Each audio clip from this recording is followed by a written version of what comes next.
Bonjour, c'est Alexis Michel, spécialiste médias sociaux et créateur de contenu, entre autres sur le compte Bonne Bouffe Montréal, et bienvenue pour ce nouvel épisode du balado Mangeons Marketing. Mangeons Marketing, c'est quoi? C'est un balado qui a pour but de mettre en lumière les humains qui se cachent derrière les entreprises agroalimentaires au Québec. Aujourd'hui, on a un merveilleux épisode en préparation. Je vous en dis pas plus, ça va être incroyable. On va recevoir une personne qui a tout simplement pour objectif de révolutionner un mode de consommation, de révolutionner la consommation d'un produit du quotidien. On verra ça plus tard. Mais avant de commencer, je tiens à remercier Origine qui produit et diffuse ce balado et La Grappe qui le commandite. Pour faire un petit résumé, qu'est-ce que La Grappe? La Grappe, c'est tout simplement un collectif marketing spécialisé dans l'agroalimentaire. Donc, si vous avez besoin d'une image de marque, gestion des médias sociaux, création de site internet, je vous invite clairement à les contacter et rester jusqu'à la fin de cet épisode parce qu'il y aura une surprise pour vous.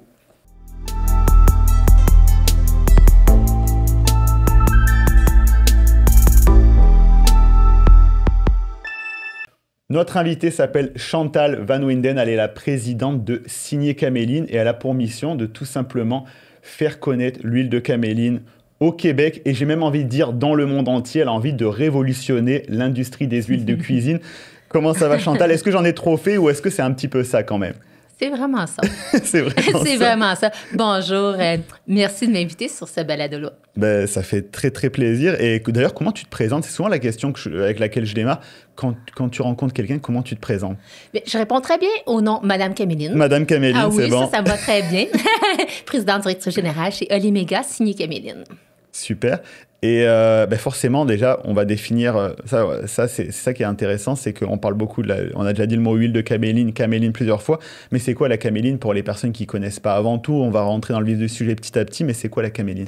Oui, alors d'abord, caméline 101. Qu'est-ce que la caméline? La caméline, c'est une plante qui est tellement fascinante. C'est une plante qui est vieille de millénaires. On parle de 3000, mais même encore plus longtemps. On parle de 3000 ans. Parce qu'on a retrouvé le corps d'une personne en Scandinavie qui était enfoui dans la boue, donc son corps s'est préservé. Dans son estomac, il y avait des grains de caméline. Alors, l'histoire, elle dit, la caméline date de 3000 ans. Mais moi, en ayant parlé à un chercheur américain, la caméline date de millénaires. La caméline était au nord, ce que les oliviers étaient au sud. En Arménie, ça fait partie de l'histoire des humains. C'est fascinant ce que je suis en train de raconter, parce que là, on est ici maintenant, puis on se dit, mais c'est quoi la caméline? Mais pourtant, la caméline, elle a quand même accompagné l'humain. Alors moi, je suis tombée dans la marmite de caméline. Je suis tombée en amour avec cette plante-là. Donc, c'est une petite plante annuelle nordique. Donc, on récolte les grains qui sont minuscules, on les presse à froid et nous obtenons une huile avec des propriétés extraordinaires. Donc, 35 d'oméga 3. C'est énorme, 35 d'oméga 3. Parce qu'il n'y a pas plein de sources d'oméga 3. 35 d'oméga 3, ça veut dire qu'on a tous nos oméga 3 de la journée dans une seule cuillère à thé. Par jour. OK, déjà ça c'est bon, on supprime une pilule, on prend juste une cuillère de... On la cuisine puis on aime ça. Alors, c'est ça la caméline. Puis nous sommes tombés en amour avec cette plante-là. C'est fascinant comme histoire, n'est-ce pas? C'est fou d'ailleurs. Oui, OK, tu as défini la caméline, mais qu'est-ce qui t'a amené à tomber là-dedans? Pourquoi la caméline? Pourquoi pas autre chose? Comment t'es arrivé dans cette aventure de se dire je vais partir là-dedans? Parce que c'est vrai que je me suis bien renseigné, j'ai vu qu'il y avait aussi d'autres producteurs de caméline à travers le Québec et dans le monde. Mais ce qui est fou, c'est que pour moi, la caméline, c'était juste toi. C'est tellement...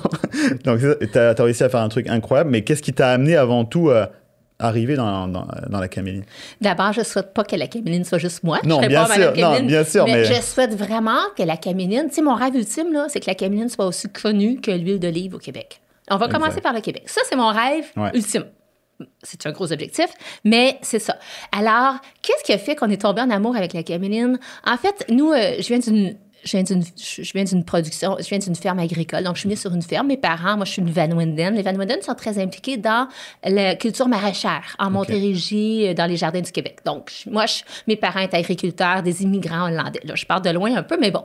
Alors, ensuite, j'ai aussi marié un agriculteur. Donc, moi, je connais l'agriculture. J'ai marié un agriculteur, mais moi, je suis allée étudier en sciences de la santé parce que j'aimais la nutrition. J'aimais bien se nourrir. Pour moi, c'est important, un mode de vie sain Bon. Et là, j'ai marié un agriculteur qui est très innovant.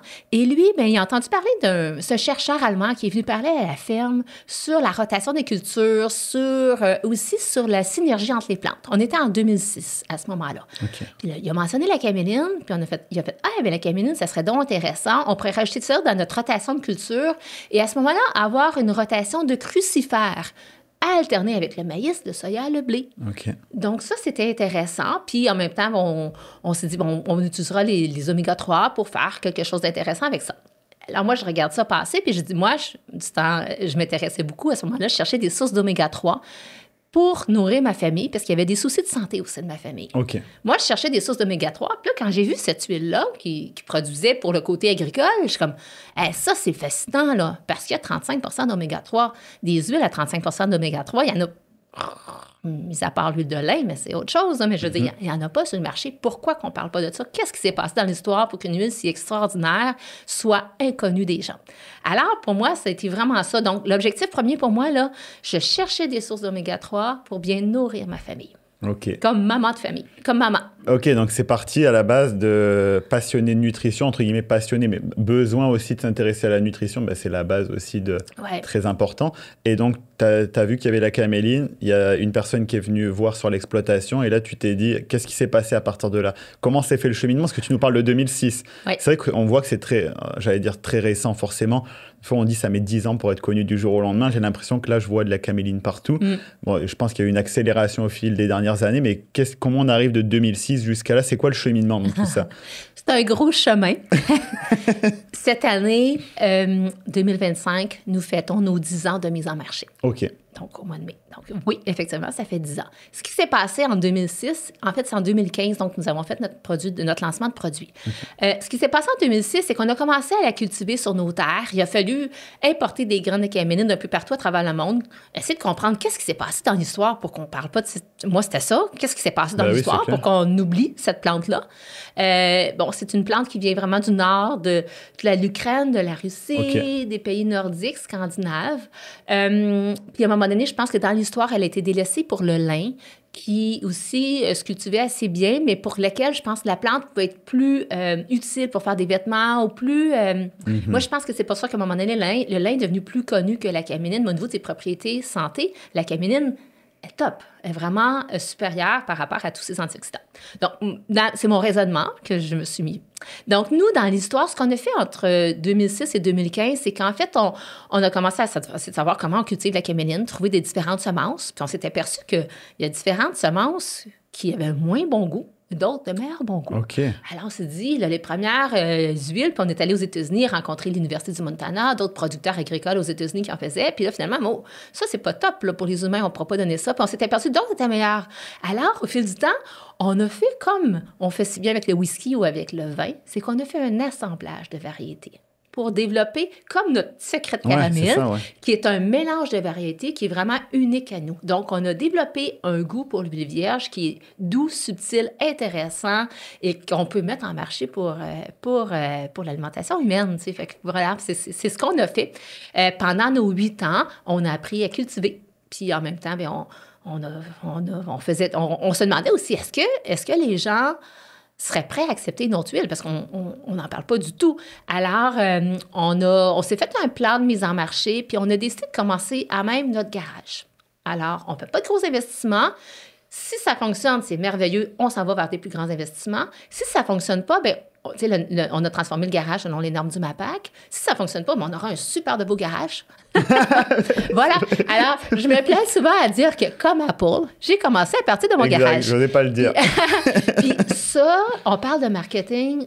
Commencer notre garage, ça nous a permis de commencer sans frais fixes et avec un budget de 35 % en marketing. Parce que là, on se donne toute une mission, là. On arrive, là, puis on se dit, avec notre bâton de pèlerin, puis on fait connaître la caméline au monde entier.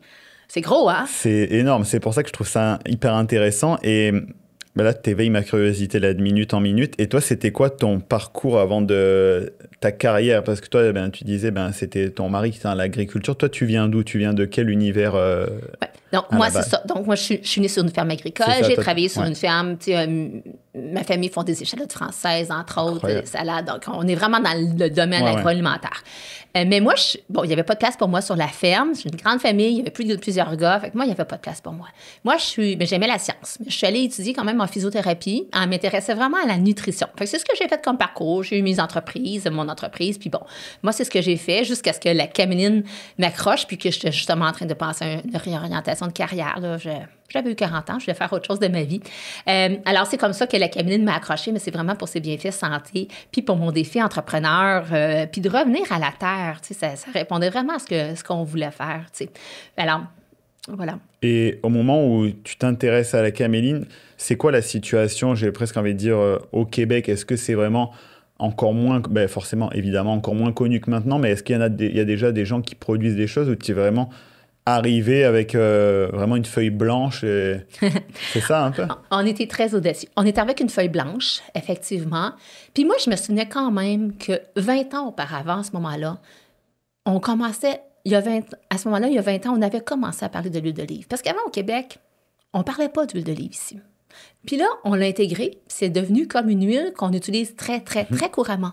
Comme si on en produisait. Alors, je me disais, les mœurs changent au fil du temps. Il faut être tenace, mais les mœurs changent. Alors, c'est ce qu'on avait dans l'idée. Puis, à un moment donné, on a vu dans l'Ouest canadien, un métro à Bromont, une huile de caméline qui venait de l'Ouest canadien. Okay. Et là, on était vraiment très heureux parce qu'on s'est dit, d'accord, on n'est pas les seuls à se dire que peut-être il y a de la place pour la caméline. Alors, ça a vraiment lancé le go. On les voit encore un petit peu, ces produits-là, mais beaucoup moins. Là. On a vraiment pris la place comme produit du Québec. Puis, c'est sûr que les produits qu'on fait, c'est unique à nous à travers le monde. Il n'y a personne d'autre qui remplace ce qu'on fait. Voilà. Non, mais c'est vrai que c'est fascinant. T'es la première invitée qu'on reçoit où là, c'est plus que tu commercialises un produit et tu es une entreprise agroalimentaire, c'est que tu es presque, sans te l'approprier, mais tu es une des grosses porte-drapeaux de cette industrie-là. Moi, j'ai découvert la caméline à travers toi. On va parler juste après de marketing, mais à travers toutes les actions. Donc, c'est vrai que c'est fascinant de se dire, OK, on connaît pas tant ça. On va créer une brèche au Québec de cette industrie d'aller attaquer des huiles qui, en plus, on en parlera aussi dans les défis, mais qui sont déjà très installées. Comme tu disais, l'huile de canola, l'huile d'olive, c'est déjà très installé. Et toi, tu arrives avec une autre huile. C'est vrai que c'est fascinant. Parce qu'en plus, alors qu'à la base, le climat du Québec est hyper favorable, quoi qu'il arrive à la caméline. Donc, c'était une rencontre qu'il fallait faire et qui était parfaite, finalement. C'est parce qu'il n'y a pas toutes les huiles, comme tu dis, l'huile d'olive. Moi, en tant que Méditerranéen que je suis, qui vient du sud de la France, c'est clair que je ne m'imagine pas demain tourner la tête et voir des oliviers au Québec. Ça ne fonctionne pas. Exactement.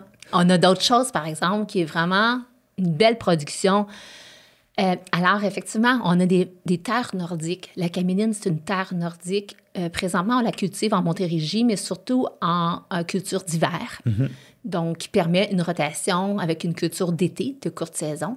Puis, on la cultive aussi au Témiscamingue. Et je crois qu'on pourrait même monter jusqu'en Abitibi. Il nous reste encore l'espace dans le nombre d'unités thermiques.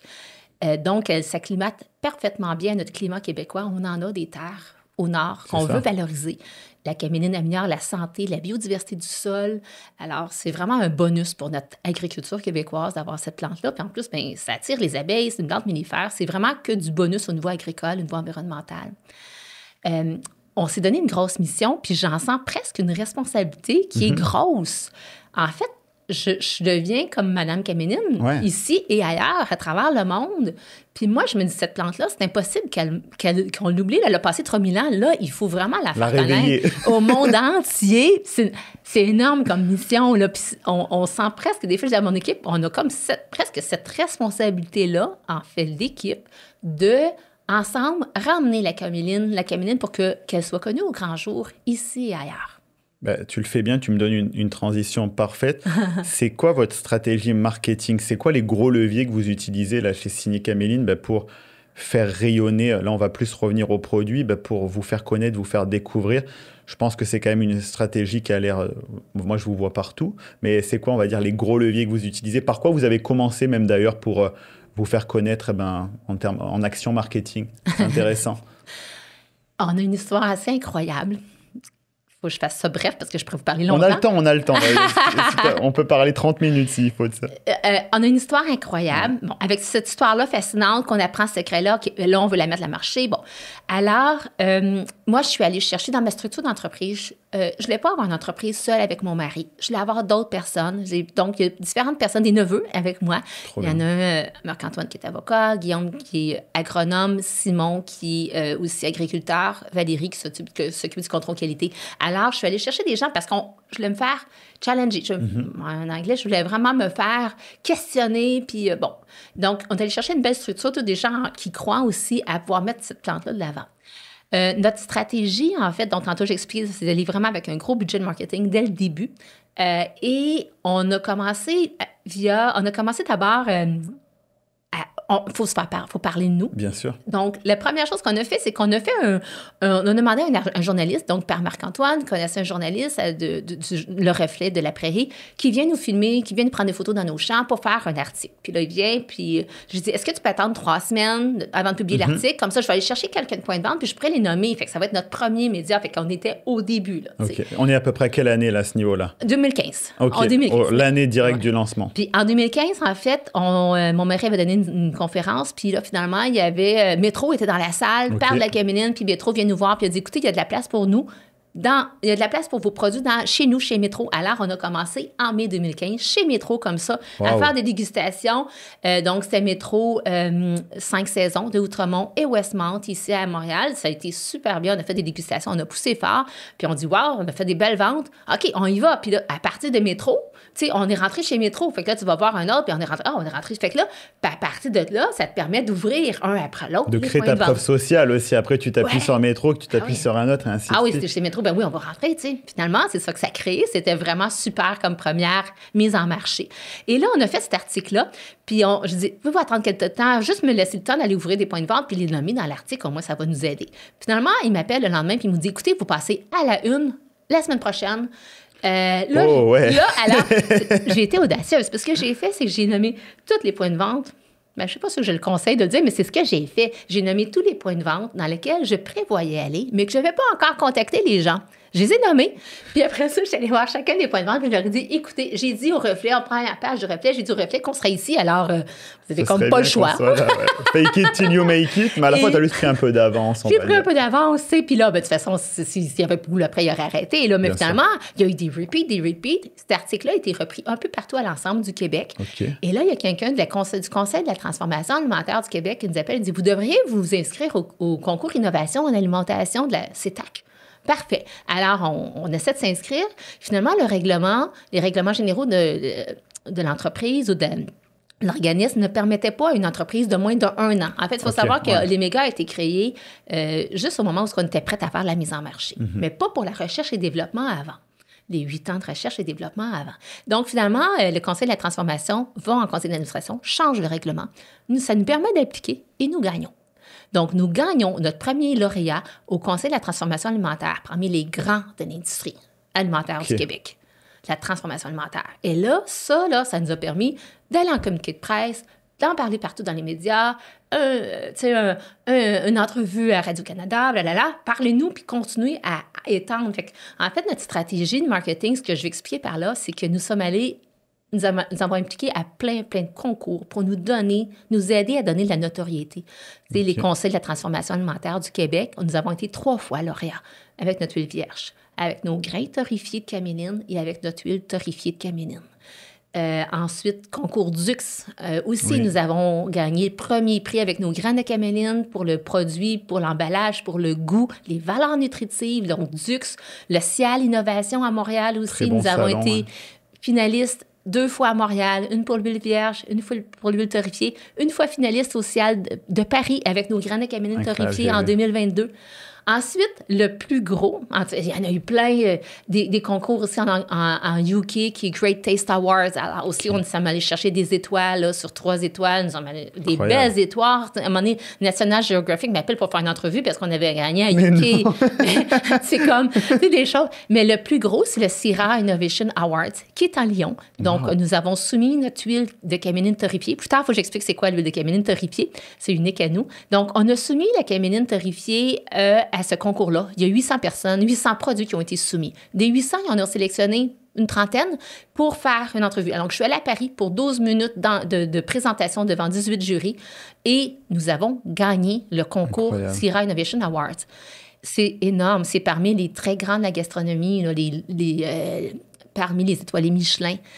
Et là, tu viens de la France, je sais pas si tu connais Syrah. Hein? En plus, à Lyon, une des grandes villes de la gastronomie française, c'est clair que... oui. Alors, ce concours, ce prix-là, c'est la première fois qu'un produit canadien le recevait. Jamais c'est arrivé de recevoir ce produit-là pour un produit canadien. C'est vraiment énorme. Et là, ça nous donne tellement une belle carte de visite. Ça vient nous ajouter en notoriété. Fait que c'est sûr qu'on est très, très innovant. On a développé des produits totalement différents, uniques, et on est allé s'appuyer avec de la notoriété en concours. Ça avait été vraiment une carte gagnante qui, quand maintenant on parle, puis on montre tous nos trophées, OK, mais ça appuie bien ce qu'on fait. Ça la preuve sociale. Et donc tout ça, ça s'est passé la première année?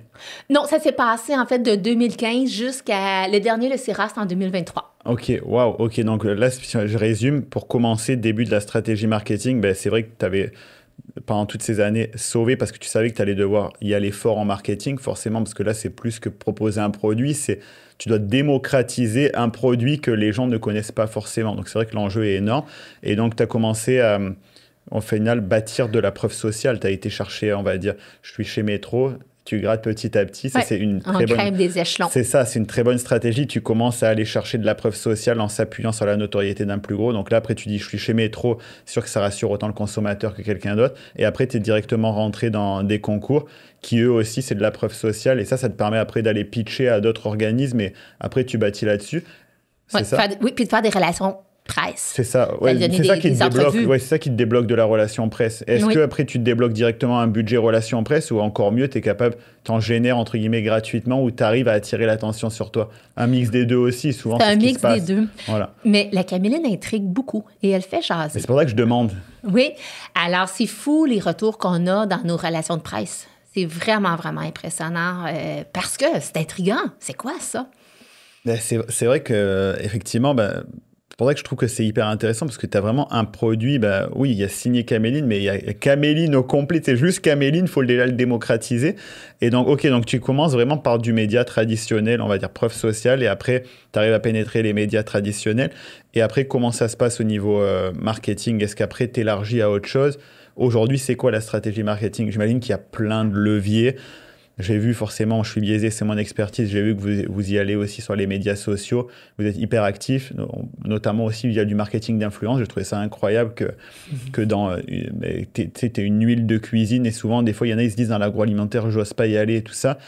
Toi, tu vas à fond dans le marketing d'influence, notamment avec des gros créateurs comme par exemple le Fit Cook. Il n'y a pas que lui évidemment, mais ce que je trouve en plus malin, c'est que j'ai l'impression que vous avez une entente long terme. Donc ça, c'est aussi un très bon move pour ceux qui nous écoutent, qui nous regardent, c'est que c'est aussi très intéressant d'aller chercher aussi des fois des ententes long terme parce que sur le moment, tu négocies toute l'année, sachant que si tu mises sur le bon créateur, je pense que tu as misé aussi sur un des bons créateurs. Moi, j'ai découvert via Fit Cook, signé Caméline, tu es capable aussi pour une entreprise, c'est intéressant parce que tu négocies aussi des bons tarifs parce que après tu bénéficies de l'hypercroissance aussi du créateur. Donc, est-ce que tout ça a été calculé? Comment s'est passé tout ça, l'évolution marketing? On peut jamais tout calculer. Oui, c'est clair. On fait son chemin, on fait son chemin, on y va avec notre gut feeling, notre intuition aussi, puis on essaie d'être opportuniste, d'être audacieux, comme j'ai expliqué dans ce que j'ai... L'histoire avec Jérémy du Fit Cook, c'est vraiment une histoire d'amour entre lui et nous. Alors, ça fait plusieurs années qu'on travaille avec Jérémy, bien avant que tous les gens le connaissent. Là. OK, wow. Bien avant. Il sortait de faire un enregistrement pour IGA, je crois, puis on s'est rencontrés, puis on s'est trouvés sympathiques. Puis là, j'ai demandé, moi, tu t'en vas où? Puis lui, il m'a dit, moi, je serai le prochain Ricardo au Québec. Oh, wow, OK, incroyable. Jérémy, j'espère que j'avais le droit de dire ça, mais c'est ce qu'il m'a dit. Non, mais c'est Oli l'a dit, chef Oli, il l'a dit, il y a Ricardo derrière mon épaule, donc c'est sûr qu'il inspire énormément dans l'industrie. C'est ça, effectivement. Et puis je dis, nous, on s'en va partout à travers le monde. Alors, on s'est regardé, puis on s'est dit, comme ça, on va grandir ensemble. Voilà. Okay. Fait que c'est vraiment une collaboration entre humains. Puis c'est ça, il trouve son compte avec ce qu'on fait. Puis moi, en fait, quand je peux aussi, tu sais, la façon dont je peux aussi amener le Fit Cook plus loin, c'est que je l'emmène dans mes projets d'exportation. Tu sais, le Fit Cook est à vendre à Taïwan. Donc, je l'emmène, oui, parce que là, vous avez fait une collaboration récemment aussi de... Oui. J'ai vu, c'est hyper intéressant sur un produit un spray... Un spray de caméline, d'huile de caméline. Donc, la caméline, pourquoi? Parce que c'est plein d'oméga 3. Donc, pour les sportifs, c'est super anti-inflammatoire, les oméga 3. On en manque beaucoup dans notre alimentation. C'est une excellente source. Alors, mettons-le à spray. Comme ça, au niveau sportif, au niveau de la gestion de poids, on met moins d'huile. L'huile, c'est quand même gras. Puis, on va absorber quand même des oméga 3 qui sont anti-inflammatoires. Ça fait un beau lien. Donc, est-ce que ça a été directement l'étape d'après, une fois que tu as été dans les médias traditionnels, d'aller sur les médias sociaux? Il y a eu des étapes avant? On a commencé par faire de la collaboration vraiment pour les médias sociaux. Donc, direct après, oui, tu as direct cerné que les médias sociaux, c'était une partie hyper importante pour le développement. Oui, tout à fait, tout à fait. C'est un partenariat qu'on a avec lui, avec d'autres influenceurs aussi. Fait qu'autant des chefs, autant des nutritionnistes, parce que c'est côté santé et c'est côté goût qu'on met de l'avant. Complètement. Puis aussi le côté agricole qui est là. Donc, oui, c'est vraiment des partenariats. Nous, on veut vraiment, on est producteur, transformateur. On fait de la mise en marché de la caméline. On est très transparent dans la façon dont on parle aux gens, puis on explique d'où vient notre racine, d'où viennent nos produits, tu sais. Puis c'est incroyable comment les gens deviennent ambassadeurs de nos produits, comment on reçoit des messages d'amour sur nos réseaux sociaux. On n'a pas de gestion de crise de réseaux sociaux à faire de notre côté, là. Ce n'est que de l'amour qu'on reçoit. C'est beau, là. Je regarde les messages comme c'est beau. C'est toujours de l'amour qu'on reçoit. Les gens embarquent dans notre aventure. Puis quand même, ce que je propose, je réalise très bien que c'est gros, là, parce qu'on propose de changer un ingrédient de tous les jours. C'est clair. Dans la cuisine de tous les jours, c'est ça qu'on propose. C'est un gros changement, mais tout le côté agricole derrière, les racines, pourquoi on fait ça? Le côté environnement, santé, engagement, mais tout ça, ça parle, puis c'est ça. Fait qu'on a un taux... Donc, on y va par les médias sociaux. On fait des infolettres. Et notre taux d'ouverture d'infolettres est très intéressant. Il faut qu'on ait des choses à dire, par exemple. Si on n'a rien à dire, on est mieux de ne pas publier. Il faut que notre message soit pertinent, tu sais. Mais tu sais, on vise la santé, on vise l'environnement, la passion, l'engagement, qui sont la créativité, qui font partie de nos valeurs aussi, tu sais. Donc, c'est ça. Fait qu'infolettes, médias sociaux, rabais en épicerie, ça aussi, tu sais, parce que des fois, on entend parler, puis on se dit, bien, qu'est-ce qu'il faut? Oui, tu as entendu parler, mais tu n'as pas encore fait l'achat. Le 3 secondes de dire, là, je chambre avec mon panier, je vais aller prendre le produit.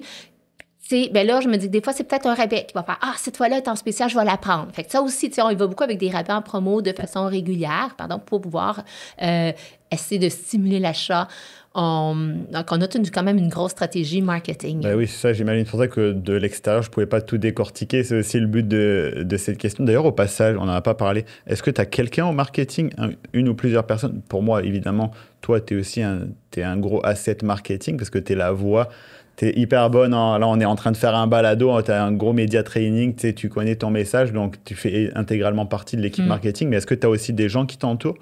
Oui, initialement, j'ai travaillé avec des firmes à l'extérieur. J'avoue que ça a été difficile de trouver le bon partenaire. Il faut vraiment... En marketing, c'est une histoire d'amour. Il faut qu'il y ait un fit entre humains. Fait que, tu sais, c'est sûr que maintenant, j'ai de l'expérience, tu sais, c'est hyper important que les gens avec qui on va travailler, qui partagent vos valeurs, qui partagent ce qu'on porte comme message, puis qui se sentent... Pour moi, l'engagement, moi, j'ai une équipe hyper engagée. Vous me sentez engagée, mais j'ai une équipe engagée. Si tu veux travailler avec nous, tu ne peux pas ne pas être engagé.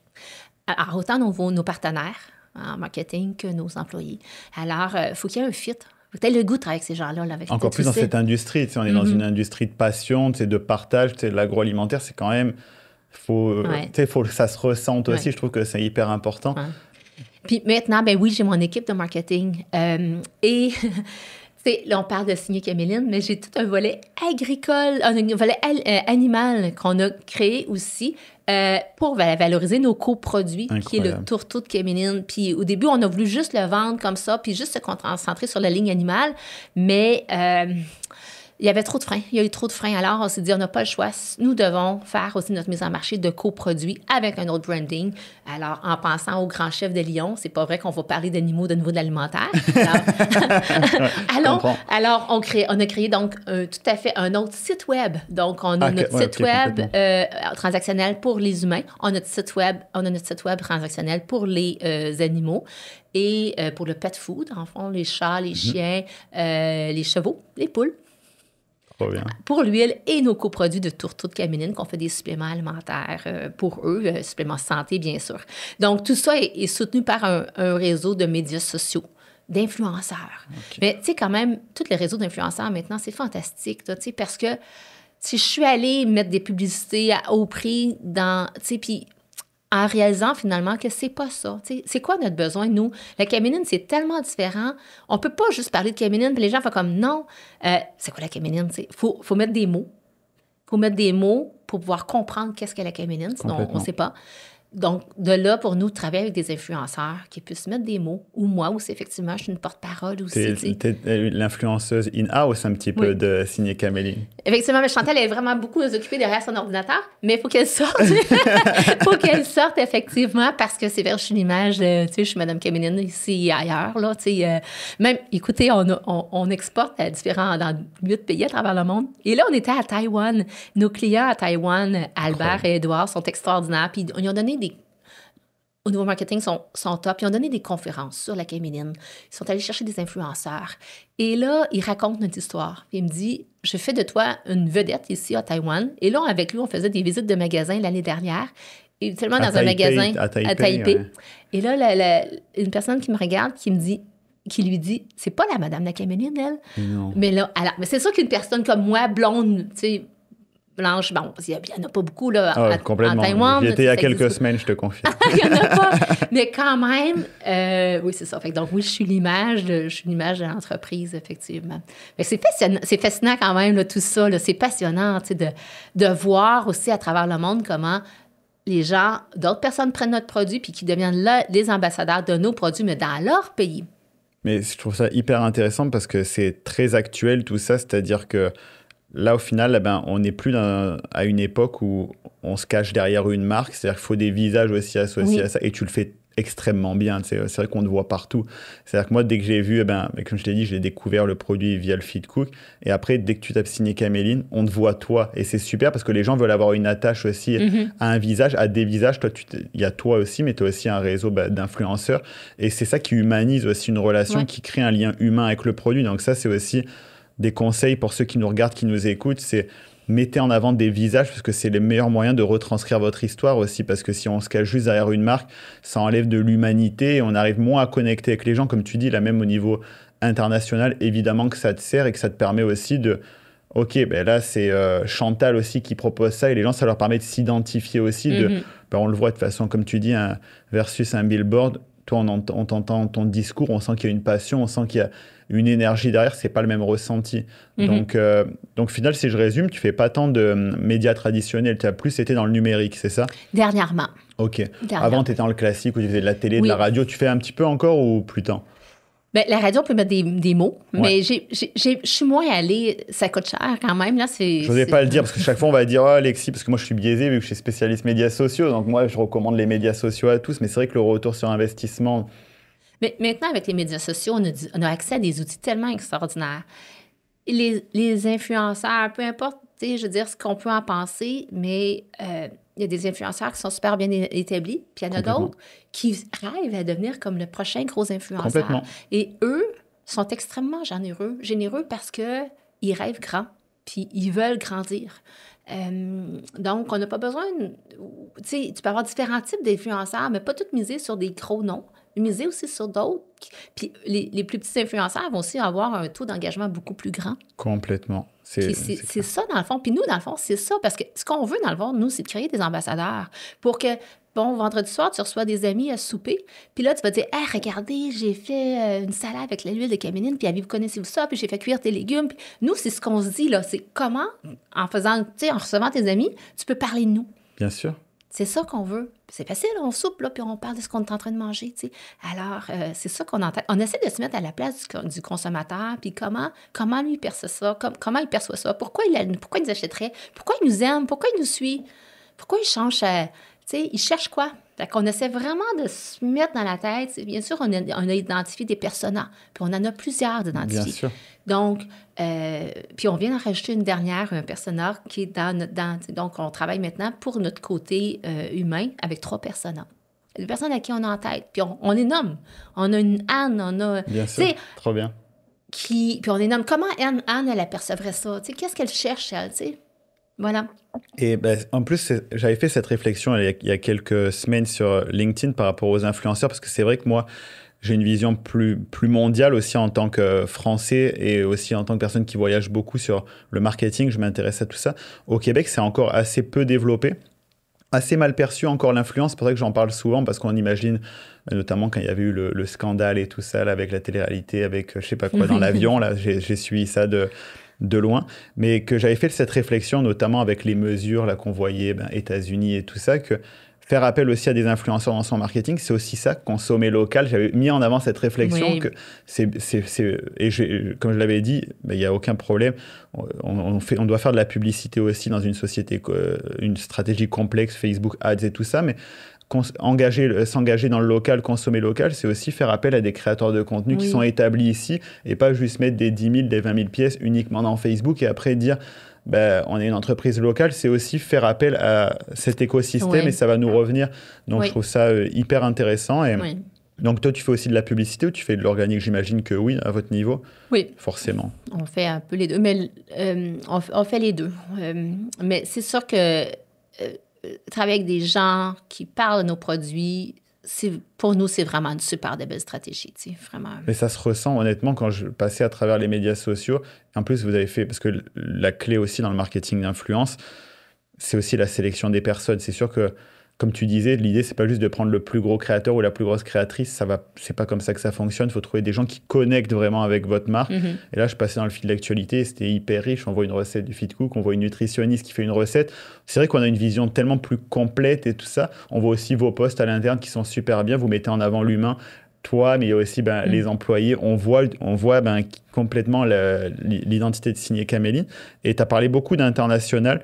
Et ça, c'est génial. Et est-ce qu'à terme, t'imagines avoir une stratégie plus globale où tu vas créer un compte, on va dire, dédié à l'international? Parce que là, pour l'instant, si je dis pas de bêtises, je crois que vous faites caption anglais, français et tout ça. Mais est-ce qu'à terme, tu veux sortir soit par pays, soit par... Parce que j'ai vu que vous étiez au Japon, si je dis pas de bêtises et tout ça.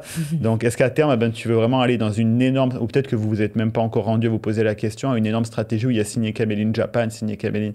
Comment ça se passe? C'est une bonne question.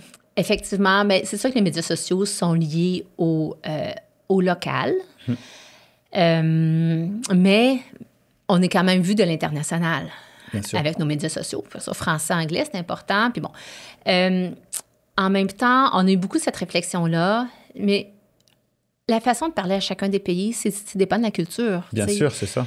Alors, la culture du Japon, la culture de Taïwan, en Corée, en France, on ne parlera pas avec le même ton. Donc, nous, on s'est dit qu'on était les spécialistes de la Caméline.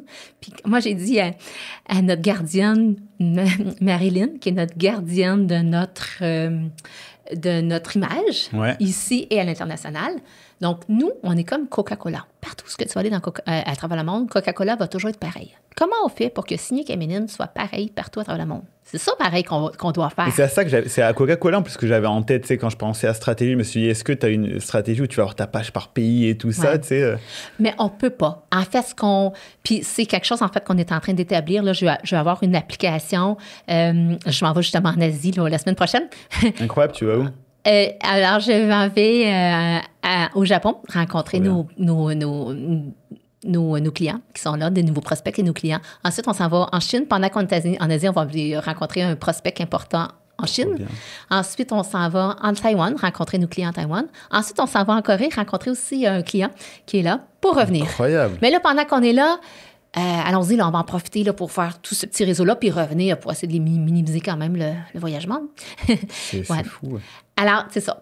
Donc, pour l'international, ce qu'on dit, c'est qu'on doit leur donner des outils. On leur donne aussi, comme leur donner, participer au budget marketing d'une certaine façon, moindre qu'au Québec, là, mais d'une certaine façon, leur donner des outils pour qu'ils puissent faire, eux, leur mise en marché selon leur façon de parler au peuple, à leurs gens. OK, tu vas un peu déléguer entre guillemets, évidemment que tu as ta gardienne de marque, mais tu vas déléguer aussi, eux, leur opérationnel, puisque c'est eux qui ont les codes sur comment je parle au Japon, comment je parle à Taïwan. Surtout qu'il y a des plateformes, j'en reviens, et sur LinkedIn, j'avais fait une série, quelles sont les plateformes d'ailleurs les plus utilisées à Taïwan. Ça, il y a des plateformes qu'on n'utilise même pas nous, notamment Line, par exemple, qui est la plus utilisée à Taïwan et au Japon, inconnue au bataillon ici. Il y a aussi Zano, qui est la plateforme la plus utilisée au Vietnam aussi, mais ici inconnue. Donc c'est vrai que c'est intéressant aussi de laisser l'expertise aussi à ceux qui sont sur place pour savoir comment on communique. Comment on communique le message. Mais quel mot? Incroyable. Quel ton? Incroyable. Là, tu m'as beaucoup donné d'éléments au niveau marketing. C'est vrai que c'est hyper fascinant parce que tu as cette double lecture de tu dois pénétrer un marché, faire de l'éducation, parce que toi, ça va aussi se voler éducationnel quand même. C'est pas juste je vais faire appel à des influenceurs pour vendre des produits. Et de toute façon, le marketing est ultra bon. Là, vous le voyez à l'image, même les packagings sont magnifiques. Moi, ils sont aussi mémorables. Ils se reconnaissent bien en épicerie, sur tablette aussi. Donc, si vous n'avez pas essayé au final des produits, n'hésitez pas. Ils sont incroyables. Là, vous les voyez à l'image. Et d'ailleurs, tu voulais faire une parenthèse sur la torréfiée. Tu voulais expliquer torréfiée. Oui, mais je reviens sur ça. Je voudrais que j'explique un peu les produits. Donc, j'ai parlé de l'huile vierge tantôt, qui a 35 d'oméga 3, qui est vraiment une alternative à l'huile d'olive. On peut l'utiliser à froid, puis on peut l'utiliser à la cuisson à la très haute température. Donc, pour la cuisson des légumes, des poissons, c'est vraiment intéressant. Une seule cuillère à thé, vous avez tous vos oméga 3. C'est intéressant. C'est vraiment un super produit. Même pour la cuisson, température de fusion plus élevée que l'huile d'olive, donc voire pas cancérigène, parce que vous savez, j'ai bien fait mes devoirs, je me suis renseigné. Et celle-là, elle va à combien de degrés? À 246 degrés Celsius, 475, donc très, très haut, là, plus haut que ce qu'on a besoin. Tu peux y aller, tout ça. Oui, et l'huile est stable. On a fait nos tests, la littérature le dit, on a fait nos tests aussi pour le valider à l'interne. Oui, l'huile est stable, et pas seulement l'huile stable, c'est qu'ici, admettons, on fait des brocolis. Hier, c'est des choux de bruxelles, j'ai mangé rôti avec l'huile de caméline au air fryer. Mais là, ce qui est intéressant, c'est que notre petit légume, ou peu importe l'aliment, absorbe une partie de l'huile et il devient aussi une source d'oméga 3. C'est génial, là, quand on a réalisé ça.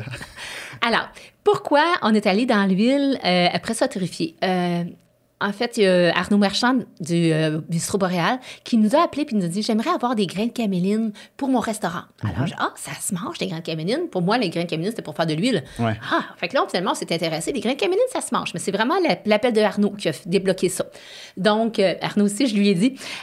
Et là, on goûte les grains, on les analyse. Ah, ben c'est intéressant. C'est vrai que c'est bon. Puis là, on s'est mis à s'amuser. On s'est dit capable d'en faire du popcorn. Ou qu'est-ce qu'on pourrait faire d'autre, de vraiment comme un produit? On cherchait à faire le produit wow, tu sais, qui serait le wow de notre marque. Ouais. Alors, on est sorti en popcorn. Mais finalement, non, ça ne fonctionnait pas. Mais finalement, en essayant de le griller, on s'est mis à goûter les grains de caméline qui étaient grillés. Puis on s'est dit, ben, c'est donc bien bon. Fait que ça, c'est devenu les grains torréfiés. C'est hyper santé. C'est une protéine, les grains de caméline, soit vierges, soit torréfiés. C'est plein de fibres, tous les acides aminés, donc les protéines, une protéine complète.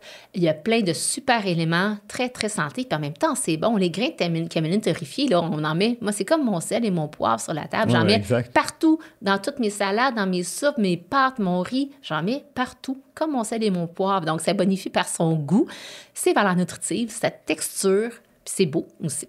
Donc, une fois qu'on a développé les grains torréfiés, on s'est dit, ouais, mais là, il y a encore de l'huile dans les grains. Mais l'huile, elle goûte quoi, donc? On essaie dans notre petit laboratoire. On a un petit pressoir de laboratoire. On essaie comme un petit peu, puis on teste, puis on s'est dit, mais c'est donc bien bon. Je me souviens d'avoir goûté l'huile torréfiée, je me disais, c'est extraordinaire, cette huile-là, wow. Mais là, est-ce qu'elle est encore... Là, on voulait valider les valeurs nutritives, s'assurer que tout est encore bon. On valide les valeurs nutritives. Tout le contenu en oméga 3 est encore là, complet. Et là, mais ce fut la naissance de l'huile torréfiée. Il n'y a personne d'autre que nous à travers le monde qui a fait ça. Et c'est l'huile torréfiée qui a gagné aussi Rare Innovation Awards que j'ai dit tantôt à Lyon. C'est incroyable. Et d'ailleurs, au passage, petite parenthèse, c'est vrai que pour ceux qui choisissent une huile, parce que c'est vrai il y a toutes sortes d'huiles pressées à froid. Oui. C'est vrai que ça paraît bête, mais moi, en tant que Méditerranéen, j'accorde énormément d'importance aux huiles que j'utilise. Et c'est vrai qu'on voit, quand je parle avec les gens, il y en a qui n'ont pas les codes, ils se disent « Ah, mais pourquoi celle-là, elle coûte tel prix et celle-là, elle coûte prix, moi, je vais prendre le moins cher. » Des fois, et dans le commerce, c'est vrai qu'il y en a que c'est juste des mélanges d'huile, même de l'huile d'olive. « Ah, ben, je vais prendre cette huile d'olive qui coûte 6 pièces. » C'est pas de l'huile d'olive, par contre. Il y a peut-être 12% d'huile d'olive. Et au-delà de ça, il y a la méthode avec laquelle elle est pressée à froid. C'est le meilleur niveau qu'il est possible de faire pour l'huile pour conserver tous les nutriments. Donc ça, c'est aussi une petite parenthèse d'éducation produit que tous les produits dans une épicerie ne se valent pas et que c'est important de conscientiser qu'est-ce qu'on met. Et toi, tu le fais super bien. Tu parles du goût, mais tu parles aussi de qu'est-ce que ça apporte. Et ça, on sort un petit peu du cadre, mais pour être un consommateur aussi aguerri, il faut se dire pourquoi des fois il y a une huile qui coûte 25 pièces et il y a une huile qui coûte 5 pièces. C'est juste pas le même produit. Non, exactement. C'est clair. Puis l'huile d'olive est quand même le produit le plus falsifié au Canada. OK, wow. Alors, si vous voulez savoir si c'est une vraie huile d'olive, prenez-la et mettez-la au réfrigérateur. L'huile d'olive fige. Si c'est juste le fond qui fige, bien, vous avez votre réponse. Vous prenez autre chose. On ne sait pas c'est quoi. Mais c'est quand même douteux. Mais c'est quand même fou là, que cette industrie-là ait permis à ce que ça soit le produit le plus falsifié au monde. Là. Puis c'est à côté de nous, on se fait comparer pour le prix. C'est énorme comme difficulté, ça. Là. C'est pour ça que je le soulève, parce que c'est vrai que les gens comparent des fois des choses qui ne sont pas comparables. Et c'est vrai que même moi, dans l'huile d'olive, quand je la choisis, parce que moi j'achète toujours plein de sortes d'huile pour l'huile d'olive torréfiée, l'huile de caméline torréfiée, c'est sûr qu'elle est excellente et elle se prête bien dans de la salade aussi je trouve.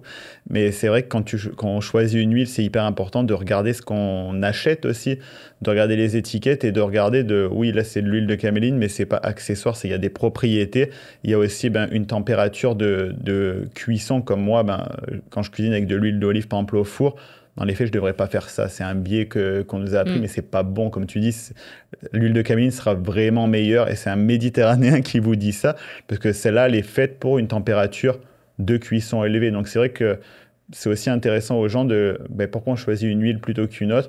Oui, effectivement, c'est québécois ou autre, mais aussi, il y a plein de vrais bénéfices derrière tout ça. Tu parlais de l'oméga 3, mais aussi la résistance, le fait que ce soit pressé à froid. Donc, petite parenthèse aussi, de manière générale, sur la sélection des huiles, que une huile n'est pas une autre au final. Ça, je pense que c'était la parenthèse qu'il était important de faire pour aussi que les gens conscientisent ça. Oui, je suis vraiment contente que tu soulignes parce que c'est vraiment un enjeu important. Oui. La falsification de produits, c'est vraiment un enjeu important. Parce que toi, après, derrière, tu te bats contre une huile à 5 pièces, mais les gens se disent « Ah, là, je me fais avoir sur celle-là. » Non, mais c'est pas la même chose. C'est comme des fois quand tu compares un steak que tu achètes et « Ah, mais moi, je vais acheter ces steaks congelés, 4 pièces de moins. » Oui, non, mais là, c'est de la protéine de soya structurée. Toi qui aimes la nutrition, tu dois aussi regarder beaucoup ça. Moi, je sais que je regarde beaucoup les étiquettes. OK, mais là, au final, c'est pas de la viande que j'achète. C'est pour ça que c'est moins cher. C'est juste un additif beaucoup trop cher, peut-être, pour ce qui devrait être. Donc, c'est important de faire des parenthèses comme ça. Effectivement, c'est une huile de très grande qualité. En fait, les huiles qui étaient au même prix que ce moment-là, depuis qu'on est sorti, sont maintenant rendues, en 2015, sont rendues maintenant à 10 $ plus cher que notre bouteille. Donc, c'est une huile de très grande qualité. Et en plus, tu as le contrôle aussi de la flambée des prix, ce qui n'est pas le cas. C'est vrai que l'huile d'olive aussi, des fois, on voit qu'il y a des flambées assez folles parce qu'il n'y a pas de contrôle de production forcément au Québec, alors que là, tu sais que tu peux aussi stabiliser le prix et choisir comment ça va évoluer. Donc ça, c'est hyper intéressant. Et évidemment, je vous invite à l'essayer aussi, d'aller chercher votre curiosité et de vous dire... Et ça ne m'étonne pas d'ailleurs que le marché asiatique adore parce que c'est hyper cohérent d'aller chercher, on va dire, la petite subtilité dans l'huile qui va bien avec les... Au Japon, c'est vrai que ça ne m'étonne absolument pas que le marché japonais connecte très bien avec l'huile de caméline. Donc, ils cherchent des aliments sains. Oui, c'est ça, exact. Puis en fait, c'est ce que l'huile torréfiée aux arômes d'arachide puis de sésame rôti, c'est vraiment une belle alternative à l'huile de sésame. Exact, c'est ça. Santé, donc pour tout ce qui est mets asiatique, on en ajoute juste un petit peu à la fin, là, puis ça va tellement rajouter des bonnes notes là, au niveau des arômes, du goût. Là, c'est vraiment intéressant. 100%. J'adore. Mais oui, mais on le voit que tu le défends bien. Donc là, on a parlé marketing. Là, on va parler plus côté un petit peu défi. Ouais. Là, c'est une question que je pose à tout le monde dès qu'on est face à des fondateurs qui sont vraiment dans leur projet. Est-ce que c'est facile de concilier vie professionnelle et vie personnelle, ça c'est une grosse question. En plus, toi, tu es en déplacement, tu voyages. C'est important aussi que les gens aient cette réalité parce que souvent, ce que je disais dans les derniers épisodes, on a toujours cette phase publique où on se dit « Ah c'est facile, eux ils font juste ça et tout ça, c'est très simple. » Mais concrètement, est-ce que c'est facile de... Comment tu jongles toi avec ça avec, Peut-être que tu jongles pas, c'est aussi une réponse des fois que j'ai. Hein. Non, mais c'est un défi être entrepreneur. C'est une passion, mais c'est un défi. C'est important de le dire. C'est extrêmement difficile. C'est intéressant, mais c'est pas facile à tous les jours, tu sais, au niveau du nombre d'heures, des défis. Bon, mais c'est passionnant. Mais j'aime ce que je fais. Donc, les défis sont très grands. On a parlé beaucoup d'arriver avec comment faire pour arriver avec un produit méconnu puis de le faire connaître. On a parlé de la stratégie. Je pense que ça, c'est bien couvert. Je pense que pour ça, c'est bien couvert. Puis là, on a parlé aussi des faux produits, des produits falsifiés qui sont à côté de nous. Ça, c'est sûr, aussi, tout le... souvent, on va vouloir... Admettons, je vois des publications qu'on va vouloir mettre de l'avant les fruits et légumes d'ici. Les fruits et légumes ont besoin d'une huile pour être accompagnés. Mais on va la présenter, fruits et légumes d'ici très fiers, mais avec une huile d'olive. Puis là, mais voyons, allons jusqu'au bout du message. Si on veut présenter des produits d'ici, allons-y. Fait que, on a plusieurs, quand même, personnes, dans la communauté alimentaire, agroalimentaire médiatique qui embarquent dans le message, mais c'est encore, quand même, j'ai hâte d'en avoir plus. C'est ça que j'allais demander. Est-ce que tu sens quand même qu'à des moments, tu es face à des barrières et que tu te dis, je comprends pas parce que sur le papier, on est dans le même combat, produit québécois, tu le ressens ça concrètement, tu sens que... Tout à fait. Tu sais, faut que je sois zen face à ça. C'est ça. Il faut être zen, il faut être, essayer de comprendre. Puis là, je me mets de l'autre côté. Bon, c'est quoi ces enjeux? Pourquoi? Pourquoi c'est comme ça? Pourquoi c'est sûr que puis je vous avoue que je rêve d'avoir d'autres huiles de caméline sur le marché, d'autres marques d'huiles de caméline. On n'a pas besoin que ce soit que signé caméline qui soit là. Bien sûr, mais de toute façon, tu ouvres la voie. Là, au final... Oui, moi, j'ai hâte qu'il y en ait d'autres. Tu ouvres là pour toute l'industrie. Là, ça, c'est clairement... là, t'es le porte-drapeau parce que tu fais des beaux efforts marketing et que tu es là, mais par défaut, tu vas aider toute une branche de futurs agriculteurs, producteurs. Ça, c'est factuel. Puis les huiles du Québec, il y en a d'autres des producteurs d'huile de caméline au Québec, puis c'est parfait. Il y en a au Lac-Saint-Jean, il y en a des firmes d'huile de tournesol. On en fait des belles huiles au Québec. Alors, mettons-le de l'avant davantage. Soyons fiers, comme on est fiers de manger des fruits et légumes du Québec. 100%. Soyons fiers de nos huiles du Québec. Puis si on en parle plus, ça va être beaucoup plus facile d'en le trouver. Sinon, c'est un peu l'œuf la poule, là. Mais je trouve vraiment qu'on devrait faire une plus grande place pour les huiles d'ici. Les fromages d'ici, on a plein de filières comme ça. C'est clair. Et est-ce que tu sais, tu as réussi à identifier qu'est-ce qui bloque? Est-ce qu'à des moments, ce qui revient, on te dit non, mais c'est vu que c'est pas assez connu du grand public, on peut pas aller vers là. Les risques, ils se situent où? Ou alors on a déjà des gros deals avec des... J'imagine qu'il doit y avoir un petit peu de tout ça. On a déjà des belles poignées de main avec tel acteur, on peut pas. C'est quoi le plus gros frein que tu reçois? Ou alors on attend que ce soit un peu plus connu du consommateur. On le sait, des fois, les distributeurs, ils veulent pas se mouiller ou moins. C'est quoi qui, généralement... Mais on a réussi quand même à se faire une place dans les plus grands marchés d'aliments. En fait, dans tous les plus grands marchés d'alimentation. On est présentement chez Métro, chez IGA, Rachel Berry, Avril. On est rendu maintenant chez Maxi aussi. Fait que ça, en rentrant chez Maxi, on rentre plus dans la masse. Au début, quand on commence avec un produit, on est toujours avec les nouveaux adaptateurs, les plus émergents. Puis ensuite, on augmente la vente, puis on devient vers... Pour aller au mass market. La masse de marché. Puis en rentrant chez Maxi, on rentre dans la masse de marché. Fait que c'est sûr que notre défi, c'est de se faire connaître chez Maxi, puis que les gens aient choisi notre bouteille chez Maxi. Mais on est quand même chez Maxi, la seule huile du Québec. Il n'y en a pas d'autres. On est la seule huile qui vient d'une agriculture québécoise. Donc, fait que les défis, pourquoi? C'est sûr que c'est toujours ça. C'est une tablette, c'est une position à tablette. Il faut que tu puisses pouvoir vendre puis rapporter. En même temps, les acheteurs sont capables d'être patients. Avec ce qui se passe maintenant, avec les États-Unis, tout ça, c'est sûr que les gens ont un regard sur ce qui vient d'ici. Puis tu le ressens là déjà? On le ressent. Okay. Puis je l'ai ressenti aussi beaucoup dans la pandémie. Donc, Bien la pandémie sûr, aussi, 100%. le mouvement achat local. Après ça s'est essoufflé, mais là, oups, il Ça revient, l'achat local, l'achat canadien. Donc, ça, les gens, ça les ramène sur d'où je viens, d'où viennent mes aliments que je consomme. Puis ça, j'aime beaucoup ça, ce dialogue-là, parce que je trouve qu'on est complètement déconnecté, en fait, de société sur ce qu'on mange. Tu sais, les gens se leur demandent est-ce qu'il y a des oliviers au Québec? C'est pas tout le monde qui va être capable de répondre bien sûr que non. Ah, c'est clair, ouais, 100%. Alors que, ben voyons, des oliviers au Québec, non, il n'y en a pas, tu sais. C'est un des exemples, là. Je trouve que les gens, on est tellement déconnectés de ce qu'on mange. Fait que, tu sais, c'est pour ça que nous, on essaie d'avoir cette transparence-là de ce qu'on fait, pourquoi, tu sais, comment on le fait. Fait que c'est ça. Fait que là, tu sais, dans le fond, tu sais, je reviens à la question. Tu sais, c'est sûr que j'ai hâte, tu sais, mon but hautement audacieux, c'est que la caméline soit aussi connue que l'huile d'olive au Québec. On y arrive, on fait toujours des pas. Mais j'ai hâte. C'est sûr que si tu regardes depuis 2006 et 2025, il y a eu énormément de chemins qui ont été parcourus, mais c'est sûr que vu que tu as de l'éducation et que tu arrives avec presque, j'allais dire, limite ça m'embête de dire un produit nouveau, parce que c'est un produit qui existe depuis des millénaires, mais que tu remets sur la table. Et c'est quoi la plus grande difficulté à date que tu as vécu avec Signé Caméline? Bien, le plus gros enjeu, bien, c'est sûr que là, au début, c'était de se faire connaître, puis de se faire prendre, tu sais, au sérieux. Mais tu sais, quand même, ça, je trouve qu'on a eu une belle stratégie. Ce que j'expliquais tantôt de ma stratégie, vraiment, on est content de ça. Puis comment maintenant les gens embarquent. Là, j'ai hâte que donc les gros noms vraiment embarquent aussi dans ce qu'on, pas juste à nous, mais dans l'histoire de la caméline pour nous aider à porter ce message-là. Ensuite, l'autre plus grosse difficulté, c'est vraiment la valorisation des coproduits. J'ai effleuré un peu le sujet tantôt. Donc, une fois qu'on prend les grains, qu'on extrait l'huile, on extrait 30 %. Donc, toute la valorisation de l'huile, c'est sur 30 % de notre matière première.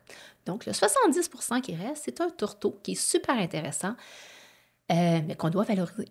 Puis qu'il n'y a pas de marché, qu'on doit développer le marché. Fait qu'une fois qu'on a tout développé l'huile, tu sais, le Signé Caméline, mais là, on se dit, bon, ça, on a essayé de part et d'autre, mais la réglementation non compréhensible, c'est ça. qui est là, hyper limitative, qu'il faudrait que je dépense des dizaines de milliers de dollars pour faire changer. Je ne peux pas aller là, je ne peux pas faire ça. Alors, on essaie de voir où il y a une porte qui est moins fermée. Laquelle des portes a le moins de résistance. Puis c'est celle-là qu'on va prendre. Puis on a été encore créatifs. Puis pour les animaux, on a développé des suppléments à partir de tourteaux. Donc le tourteau, c'est comme un peu comme de la drèche, un peu. Là. C'est une pâte, une farine. Donc, un supplément pour les poules pondeuses, ceux qui ont des petites... Encore là, mais là, le marché agricole est quand même difficile à aller chercher parce que les gens ne connaissent pas ça. C'est difficile à intégrer. Il y a toujours une résistance au niveau agricole. Malgré que, on commence, là, il se fait des beaux progrès. Mais là, on est allé chercher un produit pour les poules de ville. Donc, les gens qui ont une poule à la ferme, à la maison, chez eux, dans leur basse-cour, fait qu'un supplément. On a aussi un supplément pour les chevaux à partir du tourteau. Puis ça, c'est hyper intéressant parce que c'est une protéine complète. On s'est associé à un vétérinaire pour ça. Et là, ce qui est extraordinaire, c'est que là, présentement, on en vend au Japon pour les chevaux de course au Japon. Puis ça, là, c'est comme mon métro du début, là. C'est pareil. C'est ton point d'entrée, bien sûr. Ben oui. Alors, tu dis, je l'ai mentionné hier à un prospect, j'ai dit, écoutez, j'en vends aux chevaux de course au Japon. Là, je dis ça, puis je sais que ça a un effet quand je dis ça. Ah ouais, hein? Oui, je fais ça. Alors, on est allé se placer haut, là. Puis avec ça, on va développer le reste. Fait que la valorisation du tourteau, on l'a vendu initialement à perte, puis après ça, on se dit non, il y a de la valeur là-dedans. C'est quoi sa valeur? On l'a analysé, on a travaillé avec des spécialistes. Là, maintenant, on a développé des beaux produits niches, donc le supplément pour les chevaux, le supplément pour les poules, et des petits biscuits pour les chiens. Là, on va arriver avec des petits biscuits pour les poules. Puis les biscuits pour les chiens, parce que Isabelle, elle a comptabilité chez moi, elle a des chiens, puis son chien avait un problème articulaire important. Elle a commencé à faire des biscuits avec le tourteau pour ses chiens pour s'apercevoir que son chien va beaucoup mieux. Il boite beaucoup moins entre ses injections. Il y avait des problèmes importants. Alors, on a pris cette idée-là, puis on s'est dit, on va l'essayer. Fait qu'on a commencé à faire les chiens, juste le tourteau comme ça, ils n'aiment pas fort, que ce soit dans une recette. Donc, on a mis en place une recette, puis qu'on vend une recette pour donc une petite gâterie pour les chiens, super santé, avec du tourteau et des insectes. Donc, sans viande, parce que, encore là, c'est santé, puis il y a beaucoup d'allergies chez les chiens. Fait que là, ça, c'est une façon qu'on était très créatifs pour pouvoir valoriser ce coproduit-là. Parce que moi, mon rêve aussi, un autre rêve ultime, c'est que mon tourteau devienne le produit phare, puis qu'elle soit là, la caméline, tu sais, la caméline, l'huile, elle se porte bien, puis qu'on supporte bien son prix parce qu'on a une belle valorisation du coproduit. Ok, oui, ok. Incroyable. Non, mais c'est vrai qu'on voit qu'il y a tellement, tellement plein d'usages à faire au final avec la camélie. On en viendra après, j'aurai une petite question pour toi. Bienvenue dans mon monde. Et c'est génial. Et tu sais, on parlait de tous les défis, tous les parcours que ça prenait. Et là, quel conseil tu pourrais donner à une personne qui veut partir son entreprise en agroalimentaire demain matin? Si tu devais donner un conseil, ce serait quoi? Particulièrement dans cette industrie. Entourez-vous de bonnes personnes. Puis, des fois, ça vaut la peine de payer une personne plus chère, qui va être plus efficace, puis de réduire ses heures, que de travailler avec quelqu'un qui va donner plus d'heures, mais moins compétent. Ça, c'est un excellent conseil, vraiment. Et c'est aussi des discussions qui reviennent souvent, et c'est ce que tous les entrepreneurs nous disent souvent, c'est aller chercher l'expertise. Parce que c'est vrai qu'au début, on se dit, je peux tout faire tout seul, et s'entourer aussi des bonnes personnes, comme tu disais. Là, c'est d'une personne à l'interne que tu as eu l'idée de créer un produit. Là, dans tout ce que tu nous racontes, chaque fois, on voit qu'à tous les moments, tu as été chercher l'aide qu'il te fallait pour aller faire des bons en avant. Et ça, c'est vrai des fois, on peut avoir, quand on se lance, le truc de « je veux tout faire tout seul ». Mais souvent, dans les faits, oui, on peut tout faire tout seul, mais combien d'années ça va prendre? Donc, vaut mieux s'entourer des bonnes personnes qui, limite, savent ce que nous, on ne sait pas au moment T. Et comme tu dis, vaut mieux aller concentrer l'expertise, d'aller prendre quelqu'un qui est expert et de concentrer, on va dire, son temps et son expertise plutôt que prendre un profil qui est peut-être moins compétent et qui va te faire perdre du temps dans les faits aussi. Oui, parce que si on perd du temps, on perd des ventes. Complètement. Fait que ça vaut la peine d'investir, d'oser, mais d'être bien entouré. C'est essentiel. Très bon conseil. Est-ce qu'il y a des ressources particulières qui t'ont aidé ou des personnes? Est-ce que tu as en tête, c'est souvent cette question, elle revient dans chaque épisode. Il y en a qui vont citer une personne en particulier, il y en a qui vont citer un organisme. Est-ce qu'il y a des choses qui sont en tête et qui te viennent directement? Il y en a tellement. C'est ce qui revient aussi souvent. Il y en a tellement. C'est sûr que les gens du MAPAC m'ont aidé beaucoup. OK. Vraiment, le ministère de l'Agriculture m'a aidé. Il y a des gens, des influenceurs, je pense à Jean-Pierre ou à Avril, au 10-30, qui aimaient tellement nos produits. Ils parlaient de nous à tout le monde, de Jean-Pierre. Je pense... je pense à d'autres ambassadeurs qui sont là aussi, qui parlaient juste de nous, qui racontaient notre histoire. Il y a tellement de personnes qui se sont mis à raconter notre histoire, puis qui deviennent comme faire partie de l'histoire. Ouais. Ils font partie de nous. Un mouvement presque, au final. C'est presque un mouvement. Oui, c'est presque un mouvement qu'on crée, fait que il y a beaucoup, beaucoup de personnes qui nous aident. Puis, moi, je pense que tout ça aussi, c'est basé sur l'humain. Puis pour moi, ça, c'est super important. Les ventes à l'exportation, tout ce qu'on développe, faut donner le goût. Il faut que les gens aient le goût d'embarquer puis de dire « Ah oui, ça serait vraiment super stimulant », puis de parler de nous. Puis c'est la même chose pour l'export. Quelqu'un qui va investir son argent en nous, il faut qu'il ait confiance. Au-delà que même si le produit a les meilleurs attributs, s'il n'a pas confiance en nous, ça ira pas. C'est clair. Donc, la confiance, l'humain, c'est mon côté humain que j'adore, là, c'est de pouvoir... Ça se passe d'abord entre deux humains, là, tout ça. Là. C'est vrai, les rencontres, au final, bâtir un réseau aussi, de se connecter avec des gens qui nous ressemblent, enfin, ou du moins qui se complètent, ça, c'est hyper important. Et où est-ce que tu vois la caméline dans l'alimentation québécoise d'ici 10 ans? En fait, je veux juste dire, dans tous les gens, toutes les reconnaissances que nous avons eues, c'est énorme, là, je veux dire, l'équipe, toutes les reconnaissances qu'on a eues dans tous ceux qui nous ont aidés à se rendre là, il y a tellement de monde, là, je ne pourrais pas te Mais ça se ressent, on dirait qu'il y a vraiment eu une alchimie, année après année, qui a fait mousser tout ça, qui ont renforcé le tout. Oui, vraiment, vraiment, vraiment. Où est-ce qu'on est dans 10 ans? On vient de faire une planification stratégique. Avec Innocentre. Et on s'est dit où est-ce qu'on serait dans 5 ans. Et nous, on se dit, c'est gros où est-ce qu'on s'en va. Hein? C'est vraiment gros. C'est ce qu'on sent d'entre nous avec les associés. Puis là, on s'est assis à la table avec nos employés, puis nos employés clés, puis aussi des gens de l'extérieur qui sont venus nous conseiller. Puis on était tous d'accord de se dire où est-ce qu'on s'en va. C'est très gros. On s'en va vers une grande croissance. Je veux quand même dire qu'au 30 novembre 2024, nous avions 82 % d'augmentation de vente par rapport à 2023. Bravo. Gros bravo. On était à Noël un peu épuisé, je dois dire. Je dois dire que nous étions épuisés, mais c'est énorme, non? Fait qu'il y a une croissance de marché qui est incroyable. On a mis des belles choses en place. Je vous ai dit, c'est quoi mon but hautement audacieux? C'est que l'huile de caméline soit aussi connue au Québec que l'huile d'olive, qu'elle fasse partie de ce qu'on consomme. Donc, on a présentement notre ligne humaine signée Caméline, notre ligne animale qui est pour la ferme Oliméga. Puis ces deux marchés-là vont devenir de plus en plus importants. Je nous vois en restauration. En fait, on est présentement au menu de la cage de M. Jean Bédard. On est au menu là. Puis je nous vois donc encore plus intégrés. Puis après ça, je vois des produits de caméline, admettons, dans la mayonnaise. Admettons, pourquoi on ne ferait pas de mayonnaise avec des oméga-3 à l'intérieur? Pourquoi on ne ferait pas...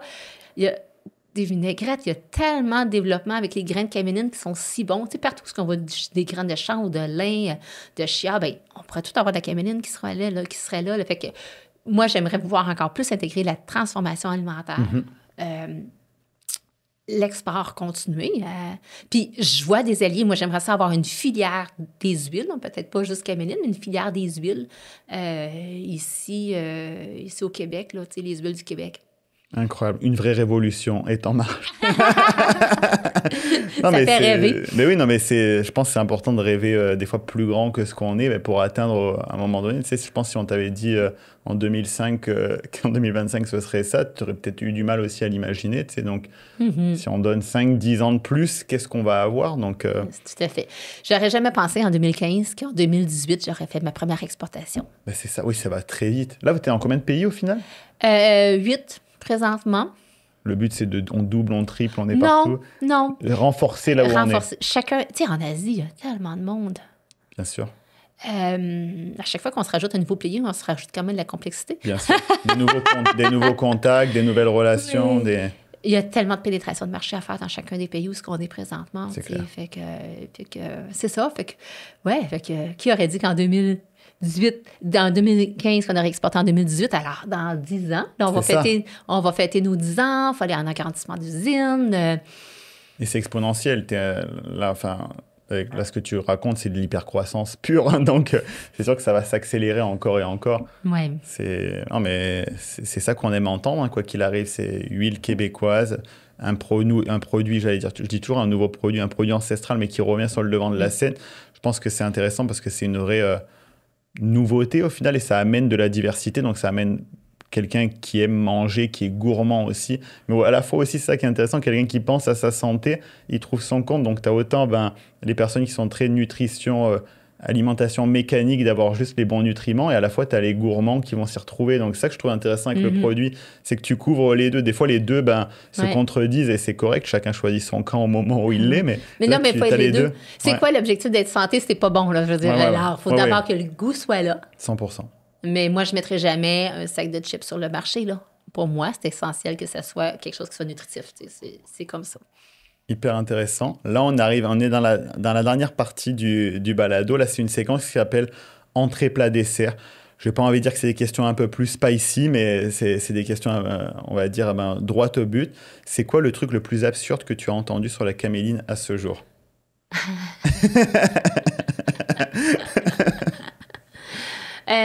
Là, ça me prend au dépourvu. Attends un petit peu. c'est le but de cette séquence, entre guillemets. La question la plus commune, c'est qu'est-ce que la caméline, naturellement? Ouais. Là. Une bêtise que tu as entendue, que tu te dis, mais pourquoi les gens... Attends un petit peu, là, tu me prends au dépourvu.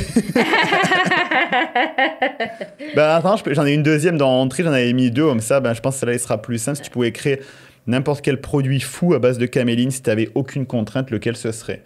Sachant qu'en plus, c'est encore plus cohérent avec ce que tu m'as dit avant, que tu veux vraiment démultiplier les... Le produit le plus fou... Si tu n'avais aucune limite de recherche et de développement, un truc que tu aimerais voir avec de la caméline. Par rapport au goût de caméline, ce qui serait intéressant, là, c'est d'aller faire des bulles. L'huile torréfiée est tellement intéressante quand on la met en bouche. Les gens la prennent, puis pouf, les yeux, ils s'ouvrent. Là, alors, ce que j'aimerais, c'est emprisonner la caméline dans des petites bulles. Puis là, mettons, on se sert une salade ou peu importe, on sert une petite entrée. Puis là, tu prends ça, puis là, tu prends ta petite bulle de caméline, puis là, tu l'écrases, puis ça fait pouf dans la bouche. OK, incroyable. Ça serait dessus. Puis là, ça serait les yeux. wow, tu sais, ça serait Avec de la vraiment... cuisine moléculaire, pourquoi pas? Ouais, ça serait vraiment quelque chose... Peut-être pour nos 20 ans, on pourrait faire ça. Ah, tu vois, tu m'as donné Est-ce que ça devient, pour la deuxième question, le plus absurde? Mais le plus absurde, c'est ça On peut que les passer gens... à des moments si t'as rien en tête. Hein. Écoute, il y a tellement de questions, mais... ben, sans être trop absurde, c'est la curiosité. Les gens nous ont souvent comparé... Il y a eu beaucoup de... Les gens sont comparés au début beaucoup par rapport au lin, puis ils ne pouvaient pas croire qu'on pouvait faire chauffer la caméline. Ça, c'est quelque chose qu'on a une grosse résistance au début. OK. Ben, ben, les gens veulent s'assurer ce qu'on dit, c'est vrai, tu sais, dans le fond, là, tu sais, c'est pas que c'est absurde, c'est une bonne question, en fait. Oui, ça, là. c'était pas forcément connoté négativement, Non, mais c'est dans pas- le fait que, tu sais, toi, tu te dis, ben, ça fait pas de sens parce Ouais. que toi, tu connais ton produit, mais tu sais, donc ça, c'est vrai que c'est un bon point. Mais on va passer à ta prochaine. Ouais, c'est drôle, vrai. hein, Non, mais c'est très correct, tu sais, tu peux passer aussi. Pour le plat, donc ça, pareil, tu sais, tu peux passer ou autre. Là, c'est ce qui m'est venu en tête, je me suis dit, est-ce qu'il y a un géant de l'agroalimentaire qui a déjà essayé de vous racheter? Parce que moi, c'est direct ce qui m'est venu en tête, parce que je me suis dit, vous êtes tellement bon dans la croissance en plus, ben, tu sais, ça aurait pu être un géant de l'huile ou autre qui se dit, je vais essayer de lancer un produit caméline, mais vous êtes arrivé de côté, vous arrivez dans un marché, donc direct, cette question m'est venue en tête. T'es pas obligé de répondre, ça peut être oui, ça peut être non, mais c'est naturellement, je me suis posé la question, je me suis dit, c'est tellement beau, il y a une belle croissance que moi, en tout cas, si j'étais un géant, on va dire même qu'il y a de l'huile de canola ou autre, j'essaierais de vous racheter. Ouais. C'est par exemple. Mais non, je vous avoue que c'est pas arrivé. Puis, mais je me suis quand même... Moi aussi, j'ai eu cette réflexion-là. À un moment donné, ça va arriver. Faudrait que je la pose, c'est ça. Ça va arriver. À un moment donné, je vais me faire approcher. Bien sûr. Mais on est tellement dédiés. Tu sais, je veux dire, elle porte ce produit-là sans voir la passion puis l'engagement que nous avons au sein de l'équipe. On le fera pas, là. Fait que ça fait partie de notre culture. C'est ça. Non, mais c'est une très bonne réponse. Mais tu sais, naturellement, je me suis posé la question, je me suis dit, ben, tu sais, forcément, quand tu vois un géant qui est dans l'industrie, qui voit ben, cette croissance, qui voit forcément que d'un autre côté, ben, tu sais, tu prends des parts de marché aussi, vu que tu crées une autre huile presque sur le marché. Naturellement, je me suis dit, en tout cas, moi, si j'étais un géant, j'essaierais de racheter Signé Camélie, tu sais, de soit les garder en opérationnel, tu sais, de vous absorber ou autre. Mais je me suis dit, peut-être qu'il y a des gens qui vont se poser la question, la curiosité. Donc, parfait. Et la troisième, si on pose la même à tout le monde, ben, c'est si tu pouvais les voler une idée marketing à une autre marque ou le marketing entier d'une marque, qu'est-ce que ce serait? Par exemple, Chef Oli qu'on a reçu, il a dit, moi, je volerais le marketing de Ricardo. Il a dit parce qu'il est excellent. Ben, il y a Caron et Frères ben, qui ont des cafés. Ils nous ont dit, ben, nous, sur la portion packaging, on aime bien cette marque de café qui est aux Pays-Bas. Tu sais, ça peut être... il y a Distillerie Trois Lacs, ils ont dit, ben, nous, le marketing de Boréal. Tu sais, ça peut être soit un élément ou un truc que tu dis, oh, eux, ils font vraiment ça bien. J'aime ça, comment ils communiquent ou qu'est-ce qu'ils font. Mm-hmm. Ben, j'aime beaucoup la transparence J'aime beaucoup la transparence des produits Prana, son histoire. OK, ouais. Et j'aime beaucoup l'image de marque de l'huile La Belle Excuse. OK, oui. Excellente, puis avec l'Olivier qui est l'empreinte digitale du pouce. Puis eux, c'est une marque de commerce qui nous a beaucoup inspirés parce qu'ils font vraiment bien ça. C'est vraiment beau comment ils présentent leurs produits. Tous leurs produits sont fantastiques. Tu sais. Ils ont développé plein de gammes de produits aussi à partir de leur huile d'olive. Ils sont aussi producteurs en Grèce. Exact, c'est ça. C'est un produit que je trouve qu'ils font vraiment un très, très beau travail de marketing. Donc, belle collab avec des influenceurs dont Laurent Dagenet aussi. Très beau travail aussi. Oui, je trouve que c'est A+, ils sont inspirants. Trop bien, super. Ben là, on arrive à la fin de ce balado. Est-ce qu'il y a quelque chose que tu as envie de partager, tu sais, que ce soit relativement à tes produits ou un truc que tu as envie de dire aux gens qui nous écoutent, qui nous regardent? C'est ton moment.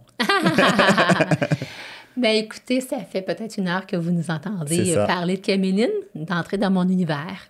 Puis beaucoup en ont entendu parler de caméline, d'autres non. C'est certain que présentement, vous êtes intrigués. Puis moi, ce que je vous dirais, c'est osez-la. Tentez-le, essayez de l'acheter. Tu sais, on est en magasin, on a aussi une super de belle boutique en ligne, nous.